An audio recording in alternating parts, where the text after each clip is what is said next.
Ito siguro yung binibigay sa amin sa taas na game eh.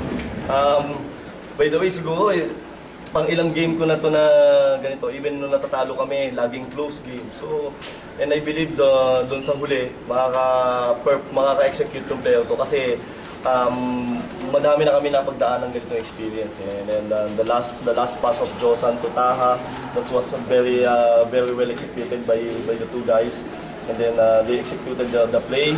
And then we will make a stop in the end. Yung mga defensive player ko like Chen, Retty Stevens, Jonathan Banal, even I'm very thankful to Salangay, to our captain Bol na he grabbed 2 offensive rebounds, apat na possession, apat na free throws na binigay sa amin. So it's a very yung ginawa namin ngayon lahat nagtulong-tulong.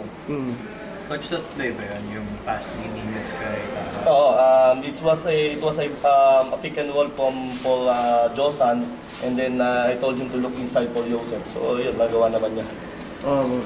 Final four aspirations niya? Matagal pa, malayo pa, but I'm very thankful na nandito kami sa sitwasyon na mayroon kaming chance. So yun lang ilang sinasabi ko sa mga players ko eh. Mahirap maglaro nang wala ka ng chance. Ngayon, meron kaming chance, ang kailangan lang namin gawin is a one game at a time.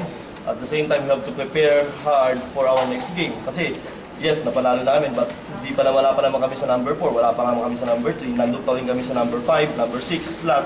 So, ang kailangan lang namin siguro is mag-focus on our next game. Laging do or die sa amin ang game eh. Next game niya sino, Coach? Lyceum. Okay.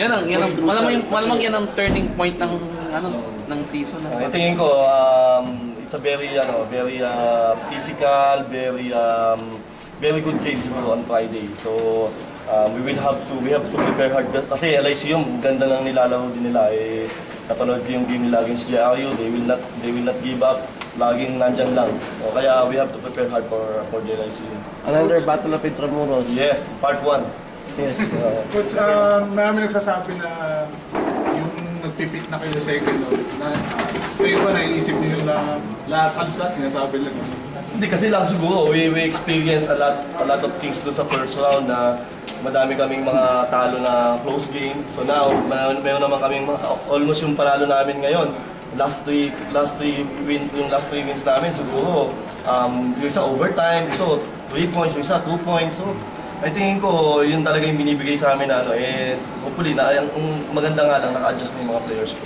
Coach, nung first half medyo nagsistruggle kayo tapos wala pa si Kenneth Tigalo sa game. Ano bang naging adjustment niya nung second half? I told him na yung depensa namin kailangan maging solid pa kasi madami silang offensive rebound, 10 offensive rebounds sa first half eh. So mas na-out-hustle nila kami, na-outwork nila kami kaya siguro yung game. Hanggang huli naman, in perpetual hindi mo talaga pwedeng kailangan paghandaan mo yan. Because they play as a team eh. Hindi mo nga pwedeng scout, si Vidal, o si Angoleda lang, o si Allen lang, lahat sila. They will step up. Kaya mahirap silang kalaman. Thank you.